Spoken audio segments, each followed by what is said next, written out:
My name is Lisa, and I'm a 24-year-old woman living in Austin, Texas. Life hasn't exactly turned out the way I imagined, but it's taught me some hard lessons about family, love, and the value of standing up for yourself.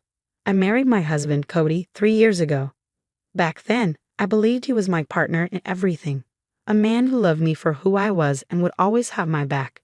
But from the moment I stepped into his family home, things changed. My mother-in-law, Karen, made it her mission to remind me I didn't belong. She would smile and pretend to adore me when Cody was around. But the moment we were alone, her mask would drop. Karen hated me, and she made no effort to hide it. The problem wasn't just that I married her son. It was that I earned more than him. I worked as a marketing analyst for a tech company, and my paycheck often covered more of our expenses than Cody's did. Karen couldn't stand that. In her eyes, it was my job to cater to my husband and his family, no matter what I brought to the table. She started treating me like a live-in maid. "You're home early. Why don't you clean the kitchen?" She'd say, or, "Cody works so hard. Shouldn't you handle the laundry?" It wasn't about chores. It was about control. I cooked dinner for everyone after a long day at work, only for Karen to criticize it. I'd scrub the floors, and she'd find something I missed. Cody would tell me to ignore her, but he never stood up for me. The worst part was the double-faced act. Around Cody, Karen would sing my praises. "Lisa's so hardworking," she'd gush. "You're lucky to have her." But when he wasn't there, she'd call me names, roll her eyes at me, or even guilt me into running errands for her. Despite all this, I kept telling myself to push through. This is marriage, I thought. It'll get better. But the truth was, I was bending over backward for a family that didn't appreciate me, and every day, it wore me down a little more. It all came to a head on my 25th birthday, a day I had hoped would be filled with joy and love. I'd worked so hard to make that house feel like a home, to be a good wife, and to endure Karen's constant jabs. Deep down, I wanted that day to remind me why I'd chosen this life. To celebrate with my husband and maybe, just maybe, feel like I belonged. I decided to keep the celebration small, just the three of us. Cody, Karen, and me. I planned everything from the decorations to the cake, and even set up Karen's favorite chair at the table. I wanted to prove to her that I wasn't trying to replace her in Cody's life, that we could all coexist peacefully. The evening started off smoothly. Karen even complimented my outfit, which was rare. I thought maybe, for once, we'd have a nice moment as a family. When it came time to cut the cake, I hesitated for a second. Karen was sitting right there, scrolling on her phone, and Cody was distracted with a work email. I didn't want to seem selfish, so I asked, "Should we wait for you to finish, Karen?" She waved me off. "Go ahead, Lisa. Don't wait on me," she said without looking up. So I picked up the knife, smiled at Cody, and made the first slice. The next few seconds are a blur in my memory. One moment, I was cutting the cake. The next, Karen was on her feet shouting, "How dare you cut the cake without asking me?" She screamed, her voice sharp enough to make Cody jump. I was stunned. She just told me to go ahead. I opened my mouth to respond, but before I could say a word, she slapped me across the face. The sting of her hand on my cheek wasn't just physical, it was humiliating. And as if that wasn't enough, she grabbed a handful of the cake I'd spent hours decorating and threw it at me. The room fell silent. I stood there, my cheek burning, frosting sliding down my face, completely shocked. I turned to Cody, my husband, the man who was supposed to love and protect me. "Cody," I said, my voice trembling, "are you seriously going to let her do this to me?" I hoped, prayed, that he'd stand up for me, that he'd tell Karen she was out of line. But instead, he sighed, ran his hand through his hair, and said, "Lisa, why do you always have to start drama?" It was like the air had been sucked out of the room. "Drama?" I repeated, my voice barely a whisper. "Don't raise your voice at me," he snapped. "You know how sensitive my mom is. You could have waited for her." I couldn't believe what I was hearing. Karen was standing there, glaring at me with smug satisfaction, and Cody, the one person I thought I could count on, was taking her side. I didn't argue. What was the point? My birthday, the one day that was supposed to be about me, had turned into another stage for Karen to humiliate me. And Cody, as always, let her. That night, I lay in bed staring at the ceiling, replaying the scene over and over in my head. I couldn't sleep. I couldn't cry. I couldn't even be angry. All I felt was a deep, hollow sadness. By the time the sun came up, I knew what I had to do. This wasn't just about the cake or the slap.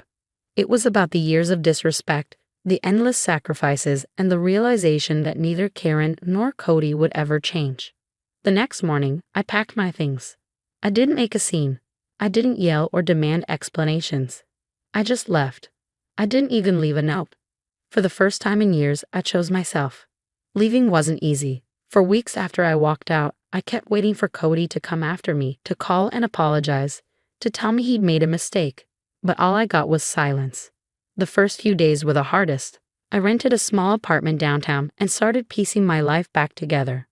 The emptiness in that space mirrored the void I felt inside. But as the days turned into weeks, something strange happened. I started to feel lighter. Without Karen's constant criticism and Cody's indifference weighing me down, I could finally breathe. I threw myself into my work, took up yoga, and even joined a local book club. For the first time in years, I was living for myself, not for someone else. 3 years passed, and I became someone I barely recognized, stronger, happier, and more confident. My career soared.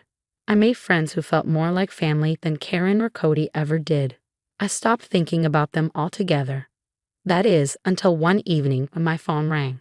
The name on the screen stopped me in my tracks. Cody. I hesitated before answering, a flood of emotions rushing in. What could he possibly want after all this time? Liza. His voice cracked as soon as I picked up. I need you. It wasn't the confident, dismissive tone I remembered. He sounded desperate, almost broken. Mom's gone, he continued, barely able to get the words out. She passed away last week. I don't know what to do. The house is falling apart. I'm falling apart. I've lost everything, Lisa. I need you. Please come back. I was stunned. For a moment, I didn't know what to say. His words swirled in my mind. I need you. The same man who stood by as his mother humiliated me, who dismissed my pain, now wanted me to swoop in and save him. Liza, he pleaded when I didn't respond. I've changed. I realize now how much I hurt you, how wrong I was to let Mom treat you that way. I miss you, baby. Please, come home. We can start over. We can build a new life together. I took a deep breath, the weight of his words pressing against my chest. But then, I remembered. I remembered Karen's slap, the frosting sliding down my face, Cody's cold indifference, and the years I spent breaking my back for a family that never respected me. No, I said firmly, my voice steady. What? He stammered, as if he couldn't believe what he was hearing. No, Cody, I repeated. I'm not coming back. I'm not your savior. I'm not your maid. And I'm definitely not the woman who's going to fix your life because you let it fall apart.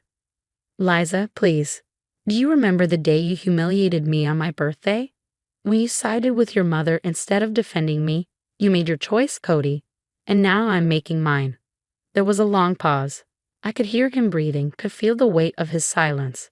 I spent 3 years rebuilding my life, I continued. 3 years learning to love myself after everything you and your mother put me through. And I'm not going to throw all that away just because you suddenly realize what you lost. But I've changed, he whispered. Maybe you have, I said. But it doesn't matter. I don't need you anymore, Cody. I've moved on, and you should too. For the first time in years, I felt completely free. This wasn't about revenge or holding a grudge. It was about choosing myself, something I should have done a long time ago. When I hung up the phone, I didn't feel regret or sadness. I felt relief. Cody's problems weren't mine anymore, and I was finally free to live the life I deserved. After that phone call, I felt a sense of clarity I hadn't known before. It wasn't just about turning Cody down. It was about fully stepping into the life I had built for myself. For years, I had defined my worth by what I could do for others, by how much I could endure. But now, I saw my strength in a different light, not as someone who tolerated pain, but as someone who chose happiness. The life I had rebuilt was beautiful in ways I never expected. My small apartment had grown into a cozy sanctuary filled with things that brought me joy. My job, once a means to escape the chaos at home, had blossomed into a career I loved. I'd started traveling, something I'd always dreamed of but never had the freedom to do. More importantly, I'd surrounded myself with people who truly cared about me. My book club turned into a circle of close friends who celebrated my wins and held me up when I faltered. They were there for the little moments too, movie nights, weekend brunches, and even an impromptu road trip to the Grand Canyon. On my 28th birthday, 3 years after the disaster that drove me to leave, I threw a party for myself. Not out of obligation, not to please anyone else, but simply because I wanted to celebrate me. My friends decorated my home with fairy lights and flowers, and we danced in the living room to my favorite songs. When it was time to cut the cake, everyone cheered, and for the first time in years, I felt nothing but joy. Standing there, knife in hand, I thought back to that moment 3 years ago when Karen slapped me and Cody stood by. It wasn't sadness I felt, it was gratitude. Because if that night hadn't happened, I might never have found the courage to walk away. My life now wasn't perfect, but it was mine.